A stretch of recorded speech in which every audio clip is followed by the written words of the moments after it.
C'est bon? Ouais, c'est bah attends, je vais faire. Du coup je vais utiliser le cadrage. Et puis je vais faire le clap pour le. Est-ce que vous pouvez taper dans vos mains? On va faire le clap.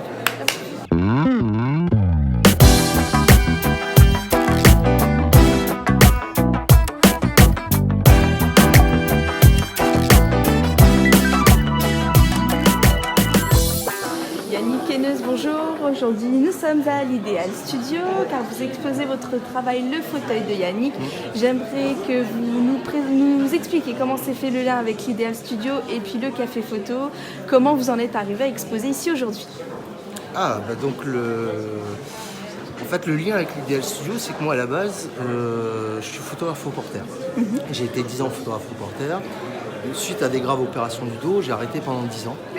Et lorsque j'ai voulu reprendre la photo l'année dernière, je n'avais jamais fait de studio. Et donc, je me suis inscrit à un stage ici de studio. Et je voulais découvrir le monde du studio parce que, paradoxalement, en tant que photographe, j'avais jamais fait de studio. Et j'ai fait un premier stage, c'était stage Harcourt, je crois. Moi, c'est stage Harcourt. Et j'avais bien aimé, donc j'ai dit, tiens, je vais faire. Et j'en ai fait plusieurs, j'ai fait stage Farine, enfin, j'ai fait plusieurs stages. J'ai trouvé ça super. Et l'idée de mettre en scène, alors que moi j'avais l'habitude plutôt de voler des images, puisque j'étais reporter, de mettre en scène, de créer son propre truc, je trouvais ça assez sympa.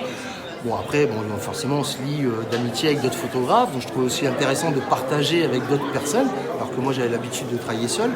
Et donc, du coup, j'ai fait une série de stages, et en fait, comme j'ai repris la photo que l'année dernière, j'ai commencé à m'y remettre de plus en plus, et j'ai commencé à faire des photos sur des thèmes bien précis. Et en fait, le fauteuil, c'est vraiment la première série que je fais. En fait, j'ai jamais fait de série avant. Est-ce que vous pouvez nous en parler un petit peu plus? Alors, cette série, Le fauteuil de Yannick, qu'est-ce que c'est? En fait, ça part c'est une petite histoire, c'est que le fauteuil qui est ici appartenait à ma sœur. Et ça faisait 4 ans que je lui réclamais en lui disant que ça dénotait complètement de sa décoration et que c'était pas beau chez elle et que je trouvais qu'il était super. Et pendant 4 ans, elle n'a pas voulu me le donner. Donc du coup, un jour, elle déménage. Elle me dit, est-ce que tu veux toujours du fauteuil? Je dis, oui, je vais prendre le fauteuil.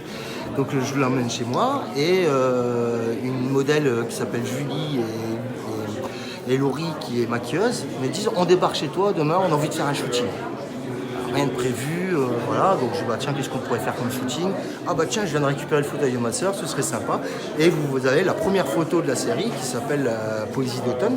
Et je dis tiens, ça rend super bien ce fauteuil, quand même, c'est super sympa. Ensuite, il y a une modèle qui est arrivée et qui me dit moi j'aimerais bien, la première fois qu'elle faisait de la photo, elle me dit j'aimerais bien faire des photos un peu en lingerie, etc. Je dis avec le fauteuil, j'ai fait hier, c'était super sympa, on pourrait le faire aussi. Et du coup, ça c'est la séductrice, la photo de la séductrice. Ensuite, La Voix du Nord a fait un article sur moi et m'avait demandé de faire un autoportrait. Donc c'est là où vous voyez mon autoportrait. Et de là, parce qu'en fait l'histoire du fauteuil, c'est pas anodin. La machine à coudre, ça représente ma mère qui était couturière. Le tableau, ça représente mon père parce que c'était chez mon père. Et en plus, ça représente aussi quand j'étais petit, je faisais de l'aquarelle, etc. Là, on ne l'a pas, mais sur l'autoportrait, vous voyez, il y a un bateau. C'est quand j'ai fait de la marine. Chaque élément a une histoire. Et j'ai voulu faire un vrai autoportrait. Et de là, je me suis dit, ce serait marrant de faire toujours le même décor. Donc les cadres, ça représente la photo, bien sûr, la machine à coudre, etc. Et que chacun raconte son histoire. D'accord. Et donc, en fonction des rencontres, si l'autre il me dit je suis collectionneur de robots, vas-y, on fait ça.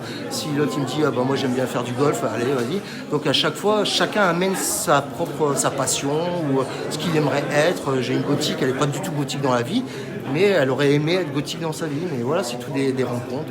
Voilà. D'accord, très bien. Et pourquoi le choix de cette série? Parce que c'était votre dernier travail ou vous auriez pu exposer vos photos de photoreporter